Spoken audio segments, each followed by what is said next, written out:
የሰረቀውን ያህል ሁለት እጥፍ ይበላል። የበሬ ዋጋ 5,000 ብር ከሆነ ስንት ይከፍላል ማለት ነው? እጅ ከፍል ይከፍላል። በጣም የሚገርመው ደግሞ ኦሪት ዘጸአት ምዕራፍ 21 ቁጥር 16 ላይ ሰውን ሰርቆ ቢሸጥ በጣም ይገርማል። አሁን ለዘመናችን መሰለኝ ብዙ ሰው የሚያፍረው ያንዳንዶቹ በጣም ይገርማል። ከአንድ ቤተሰብ ተለይተው በቤተሰቦቹ ክልል የገዛ እህቱ ታፍሮ ለአባቱ በሌላ ስልክ አስደውሎ ብር አምጣልኝ ልጅ ነው። በጣም ቃላኮር ነው። የገዛ አባቱንና እናቱን አሰቃይቶ ታፍናለች፣ ልገላት ነው። ይሄ እኮ ማለት ነው ሰርቆ መሸጥ ነው። እና ምን ይላል መጽሐፍ? ሰው ሰርቆ ቢሸጥ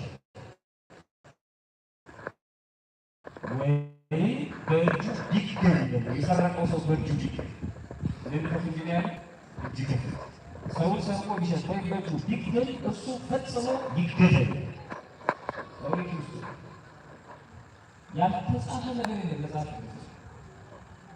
አንዳንድ ሰዎች በእጃቸው እንዲህ አይነት ነገር አለ።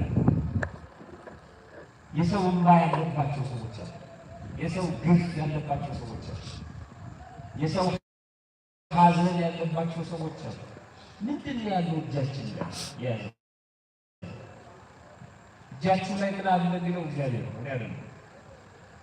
በእጁ ያለው ትቶ ሌላ ይናፍቃል። ቅድም እንዳልኳችሁ ብዙዎች ደግሞ በመከራ ሰዓት በጨነቀን ሰዓት ሰማይ ምድሩ የተዘጋ የተደፈነ መስሎ ሲታይ አሁን አንዳንድ ሰዎች በሀብት ጥሩ በመብላት ጥሩ በመጠጣት መኪና በመንዳት ከሰዎች ጋር በመነጋገር ወደ ውጭ ጉዞ በማድረግ ብቻ ህይወት ያላቸው ይመስላቸውና እኔ በጣም ይጨንቀኛል ብሎ ሲያማክራቸው እንዲህ አይነት ህይወት ውስጥ ያለ ሰው አንተ ደግሞ ምን ሆነ ነው ምን ጎደለብኝ ሰዎች እሱ አይደለም የማቴሪያል ጉዳይ ነው።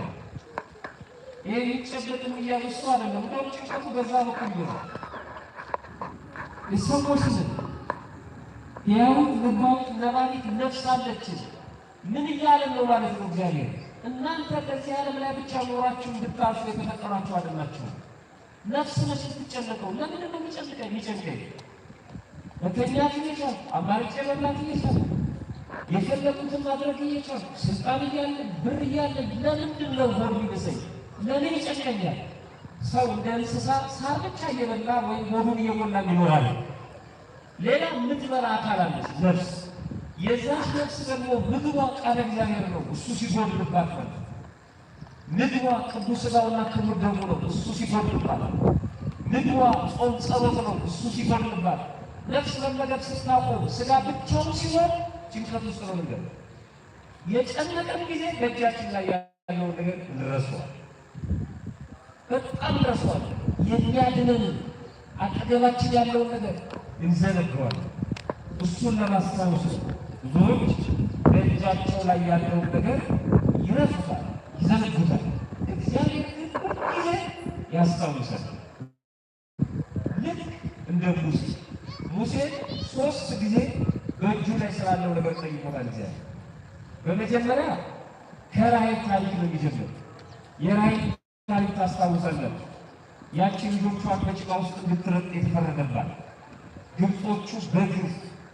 ግብጾቹ በክፋት አንደኛ ወይም ጥግ የወጡበትን ትልቅ ስራ የፈጸሙበት ፒራሚድ እያሰሯቸው እያለ ዕብራውያን እስራኤላውያን ለ430 ዘመን ቀጥቅጠው እየገዟቸው ከዕለታት አንድ ቀን ይቺ ራሔል የምትባሏ ነፍሰ ጡር ሴት እንደ ማንኛውም ሰው ጭቃ እየረገጠች እያለ በባርነት ገዝቷቸው ታስረው ነው ጭቃ ቢረግጡ እና ምጧ መጣባት። ባንዲት ሴት ልትወልድ የተወሰነ ወቅት ሳምንት ሲቀራት ማረፍ አለ።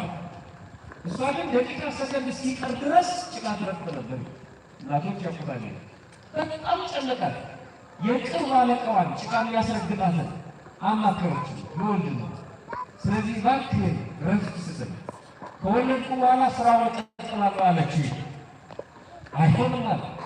አይሆንም እንደውም ይወለድና እዛው ጭቃ ውስጥ ይሄ የግራዊ ደም ጭቃውን ጡሙን ያጠነክረዋል፣ አብረሽ ይገጫዋል።